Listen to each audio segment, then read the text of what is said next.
দর্শক এই মুহূর্তে নরসিংদী থেকে লং মার্চের খবর জানাচ্ছেন প্রতিনিধি তৌহিদ হোসেন, যুক্ত হচ্ছে তার সাথে।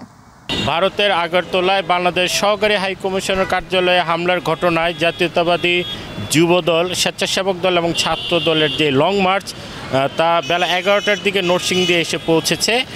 এখানকার যে স্থানীয় নেতাকর্মীরা আছেন তারা জাতীয়তাবাদী যুবদলের সভাপতি এবং সেক্রেটারিকে এখানে আমন্ত্রণ জানিয়েছেন। তারা এখানে এসে নেতাকর্মীদের সাথে কথা বলে আখাউড়ার দিকে রওনা দিয়েছেন। ইতিমধ্যে লং মার্চের মধ্যভাগ নরসিংদী জেলখানার মোড়ের দিকে রয়েছে। পিছনে প্রায় মাধবদী পর্যন্ত লং মার্চের গাড়িগুলো আছে বলে নেতাকর্মীরা জানিয়েছেন।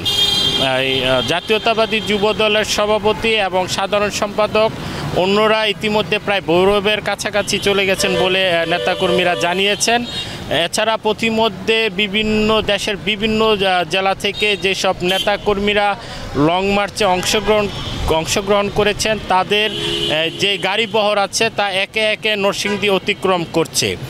এখানকার যে নেতাকর্মীরা তাদের সাথে কথা বলে আমরা জানতে পেরেছি ভারতে বাংলাদেশ হাই কমিশনে যে হামলা হয়েছে এই ব্যাপারে তারা তীব্র প্রতিবাদ জানিয়েছে এবং তারা চায় ভারত এই আগ্রাসনের যে ঘটনা হাই কমিশনে ঘটেছে এখানে ভারত গুরুত্বপূর্ণ ভূমিকা রাখবে এবং দৃষ্টান্তমূলক বিচারের ব্যবস্থা করবে এই প্রত্যাশা করতেছেন এই বিএনপির অঙ্গ সংগঠনের নেতাকর্মীরা।